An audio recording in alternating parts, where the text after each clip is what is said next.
Hi guys, welcome back to Class of Planning. You're with Rahul Sharma, your friend and guide, and this class is all about the paper number 2 from the English Honors first and students. Whereas regular or the as well doesn't matter क्योंकि paper दोनों के लिए एक ही है. तो यहाँ clear कर देते हैं पेपर की बात है European classical literature. Yes, we do have the good stories. So stories को अगर बोलें तो we do have the good characters. जिनमें एक मास्टरपीस है Homer's Iliad. Yes, the masterpiece the Homer Iliad, जिसका क्वेश्चन कंफर्म पेपर रहना है. I really want you guys to write this answer. इस आंसर को आपने फर्स्ट जॉब में लिखना है. फर्स्ट जॉब लास्ट वाला वही था, हम उसको डिस्कस करेंगे. अब क्या है पेपर कैसे करना है, करने का तरीका क्या है. As you must have seen my previous video regarding the Indian classical literature. This is all about the European classical literature.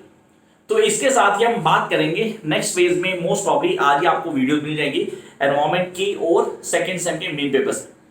तो क्या है कॉन्सेप्ट, कैसे पढ़ना है, पढ़ने का क्या तरीका होगा, किन कॉन्सेप्ट को दिमाग में रखना है, and how you guys are going to write on the answers. And guys please have glimpse in your mind regarding these words, क्योंकि बहुत इजी होगा आपके लिए आंसर लिखना.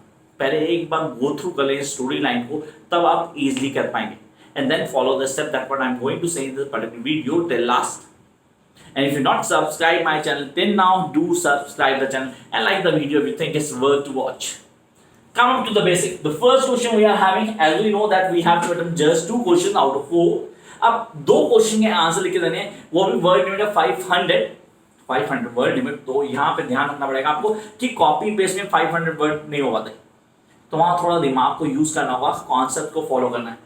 First off, the Greek god and goddesses play an important role in Homer's Iliad. Write in detail about the actions in the epic. God and goddesses. Sir, ये कहानी बड़ी उलझी हुई है seriously. Yes, the actions of the hero and he was the one who dominated from the beginning to the last. But here we do have lots of god and goddesses.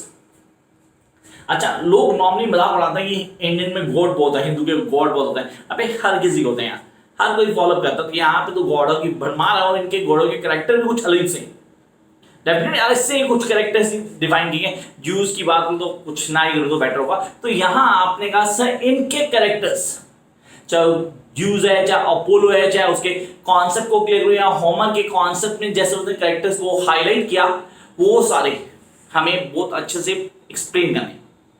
And guys at the time when you are delivering your answer, means writing your answers, तो आपको ध्यान रखना है कि answer बिल्कुल perfection होना चाहिए.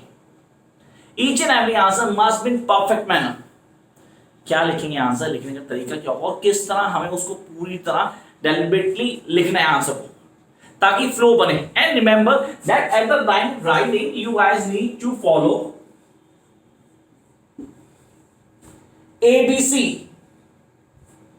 यार पिछली वीडियो में देखा था उन्होंने ACD देखा था. ACD तो डेफिनेटली अप्लाई करना है, लेकिन ABC अप्लाई होना चाहिए राइटिंग में.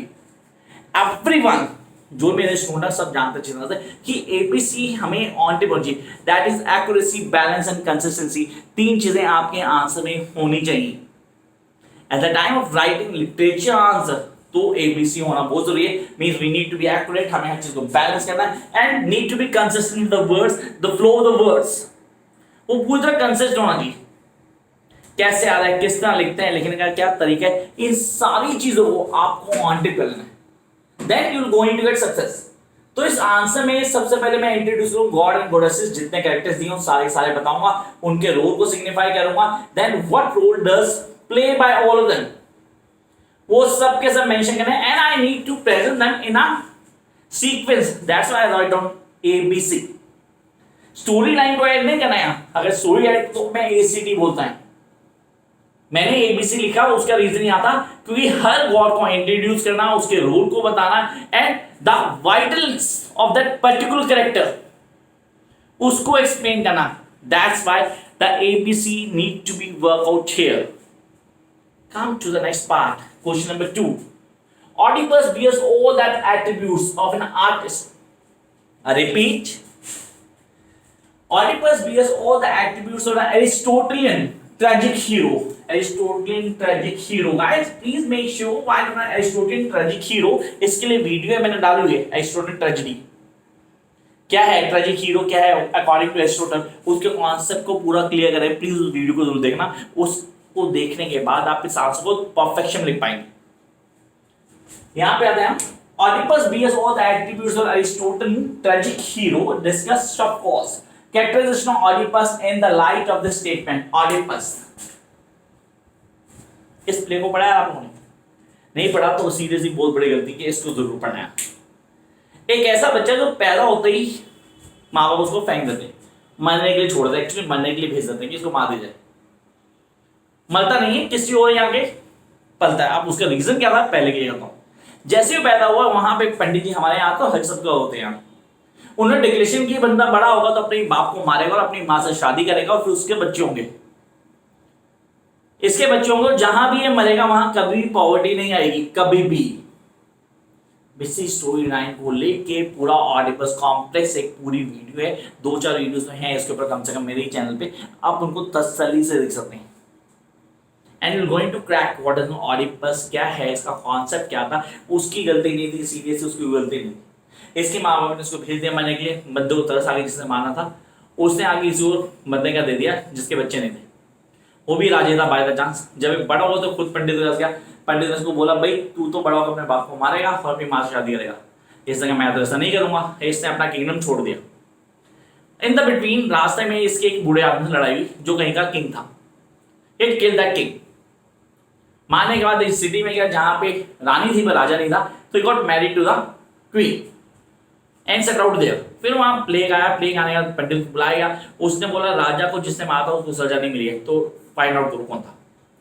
पता लगा फाइनली कि उसने अपने ही बाप को मारा था और अपनी ही मां से शादी कर ली थी और अब उसके बच्चे भी थे। पूरे बिगिनिंग से लेके आगे तक बच्चे की कोई गलती नहीं थी, उसको कुछ भी नहीं पता था। This is all the story line.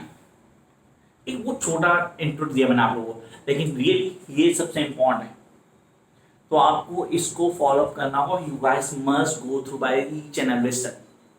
तो यहाँ पे राइटिंग वे, नैरेटिव साइड, एक एक चीज क्लियर होती है। Come to the next one, the third one, write a critical analysis of the phenomena episode from Ovid's Metamorphosis. Metamorphosis again a masterpiece. Metamorphosis की story line clear करना, जो बच्चों को हमें समरी लिखनी होती है, इस आंसर में समरी आनी है, सीरियसली समरी आनी है, बट ओविड का राइटिंग स्टाइल भी मैटर करेगा बहुत ज्यादा। तो ओविड क्या लिखता है, उसके लिखने के तरीके क्या है, किन कॉन्सेप्ट्स को हाईलाइट किया और कैसे स्टेप बाय स्टेप एक एक चीज को प्रेजेंट किया गया, how things are been presenting, कैसे प्रेजेंट की गई, उस पर बहुत ज्यादा ध्यान देना। You guys need to work on these terms. Then jump to the next part, that is what is the theme of the book of the job. The book of the job. सब बड़े सारे part हैं इसके। अब कौन सा पढ़ें कौन सा छोड़ दें, नोट्स होनी चाहिए आपके पास, नहीं है बुक्स होनी चाहिए आपके पास, बुक भी नहीं है, चलो ठीक है बुक भी नहीं है, नोट्स भी नहीं है, then follow the videos. Please follow कर सकते हो, फ्री ऑफ कॉस्ट है, वीडियो देखो वहां से, पूरा क्लियर करो कॉन्सेप्ट को, पेपर में आता है कंफर्म। मेरे नोट्स का स्ट्रेट फॉरवर्ड आंसर है वाला क्या था, what is the theme of the book of the job, illustrate with the reference of incidents, situations and experiences in the life of job. तीन चीजें, first incidents, situations, experiences in the life of job. अब ये तीनों आपको explain करनी है, तो beginning से लेकर आखिर तक इस पेपर में जो आपको ध्यान रखना है वो ध्यान रखना है एबीसी का। Sir ABC, I repeat again, accuracy, balance and consistency. अब यहां पे कहा जाए कि कौन सा करें कौन सा छोड़ दें, कोई दो करने हैं सर, चारों ही बहुत ईजी हैं, लेकिन चारों ही अच्छे से प्रेजेंट करने, हमें चारों का आंसर पता होना चाहिए। तो गाइस पहले सिलेक्ट करना कि कौन से दो लेके चलते हैं, ज्यादा टाइम देने की जरूरत नहीं है कि चारों को तैयार करना जाओ। जो दो आपको लगे कि ये क्रैक कर रहे हैं भाई, इन पे काम किया जाएगा और बहुत अच्छे लिख पाएंगे, तो go with that two, just that two. ज्यादा पे मेहनत करने की कोई जरूरत नहीं है, there is no need to do here और देयर। आप उन दो को अच्छे से परफेक्ट करके प्रेजेंट करें आंसर, वो बहुत होगा। This is what I really want you guys to do, and it's easy, really it's easy to write down answer in perfect manner. कैसे लिखते हैं, किन कॉन्सेप्ट को समझते हैं, आंसर कैसे लिखे जाएंगे, कौन कौन सी चीजें जो हाईलाइट की जाए जिसको आंसर में परफेक्शन से सर्व कर सकते हैं, ये सब आप फॉलो करें। किसी का कोई डाउट आता है, इस चैनल पे आपको सारी वीडियोस मिलेंगी जो आपको बताएंगे आंसर कैसे लिख सकते हैं। अगर चैनल को सब्सक्राइब किया होगा तो आप इजीली हर चीज को देख पाएंगे। Those who are not subscribed till now, guys, please do subscribe the channel so that you can access each and every video. And moreover, we need to go ahead. करना क्या है, अब आ गया टाइम कि अगर जिनके पास कोई मटेरियल नहीं है, गाइस नंबर वहां दिया हुआ है, नोट्स दे सकते हैं आप, नोट्स दीजिए, आपके आंसर्स वहां होंगे, सारे सारे आंसर इजीली फाइंड आउट होंगे और आंसर लिख सकते हैं. Till then, keep watching, like, share, subscribe. If you think it's worth to watch, तो इसे जितना शेयर कर सकते हो करो ताकि बाकी बेनिफिट हो. Bye guys.